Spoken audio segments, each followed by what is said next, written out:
உங்கள் எல்லாரையும் இந்த ஷிரக்காவா ட்ரிப்பில் ஒரு முக்கியமான ஒரு பிளேஸுக்கு நான் கொண்டு போகிறேன். அதுதான் ஷிரக்காவா ஏன் ஜப்பானில் ஒரு மெயின் பிளேஸ் என்ன சொன்னால் ஸ்னோ மட்டுமல்ல. அதுக்கு காரணம் அதுக்கு இன்னும் பல ஹிஸ்டாரிக்கல் வரலாற்று ரீதியாக நாங்களோட பல காரணங்கள் இருக்குது. அதில் ஒரு முக்கியமான ஒரு பிளேஸுக்குள்ளே தான் நாங்கள் போகிறோம்.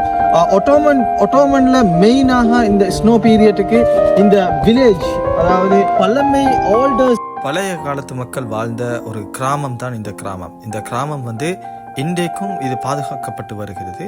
இது எந்த அளவுக்கு என்றால் யுனெஸ்கோ வேர்ல்ட் ஹெரிட்டேஜ் என்ற அமைப்பால் 1995ஆம் ஆண்டிலிருந்து பாதுகாக்கப்பட்டு இன்று வரைக்கும் அதே மாதிரி எந்த ஒரு மாற்றமும் செய்யாமல் பழைய காலத்தில் எப்படி இருந்தாங்களோ அதே போல் இந்த கிராமம் பாதுகாக்கப்பட்டு வருகின்றது.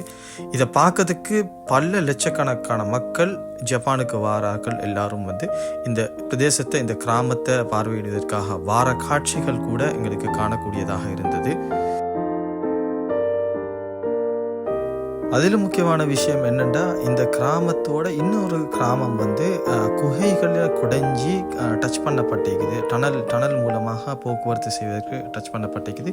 அதே போல் இந்த காலத்தில் வாழ்ந்த மக்களுடைய அன்றாட தேவைக்காக பாவிக்கப்பட்ட பொருட்கள் கூட நூதன சாலையாக, அதாவது எக்ஸிபிஷனுக்காக அல்லது மியூசியம் ஒன்று அமைச்சிருக்கிறாங்க இந்த கிராமத்தில். அது ஒரு ஸ்பெஷல். அதே போல் இந்த கிராமத்துக்குள்ள பழைய காலத்து வீடுகள், எந்த ஒரு எவ்வளோ பெரிய ஸ்னோ வெளியில் இருந்தாலும் கூட, ஆனால் வீட்டுக்குள்ளால் ஒரு சூடு, ஒரு உஷ்ணம் இருக்கிறத எங்களுக்கு அவதானிக்கக்கூடியதாக இருந்தது.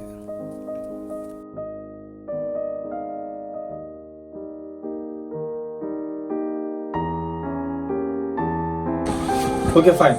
இந்த ஏரியாக்குள்ள இந்த ஹெரிட்டேஜ் இந்த வில்லேஜுக்குள்ள பார்த்தீங்கன்னு சொன்னால் எல்லா ஊர்களும் டச் சிஸ்டத்துக்கு தான் அடிச்சிக்குது. அந்த கூரை ரூஃப் டாப் எல்லாம் டச் சிஸ்டத்துக்கு தான் அடிச்சிக்குது.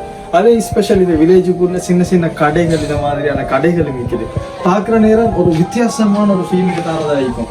உண்மையிலே சம்மர் டைம்ல பச்சை பசையிலான வயல்வெளியோடு இருக்கிற இந்த கிராமம் இந்த வின்டர் சீசன்ல ஸ்னோவால ஃபுல்லாக நிறைஞ்சு இப்படி ஒரு காட்சி அளிக்கிறது என்பது கட்டாயம் ஜப்பானுக்கு நீங்க வந்திருந்தால், ஜப்பான்ல இருக்கிறீங்களா, இந்த கட்டாயம் பார்க்கணும். அதே நேரம் ஜப்பானுக்கு வர ஐடியா இருக்குன்னு சொன்னா இந்த இடத்த மிஸ் பண்ணாம நீங்க கட்டாயம் பாருங்க.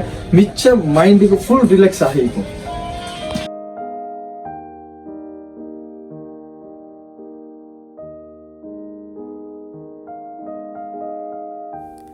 இவ்வளோ நேரம் இந்த வீடியோ பார்க்குற நீங்கள் இந்த டிக்டாக் பேஜை ஃபாலோ பண்ணி இல்லாட்டி கட்டாயம் ஃபாலோ பண்ணிக்கோங்க. யூடியூப்பில் சப்ஸ்கிரைப் பண்ணி இல்லாட்டி கட்டாயம் சப்ஸ்கிரைப் பண்ணிக்கோங்க. மீண்டும் ஒரு வீடியோவில் ப்ளாகில் உங்கள் அனைவரையும் சந்திக்கும் வரை என்றும் உங்கள் நண்பன் நுஸ்லி சுலைம்.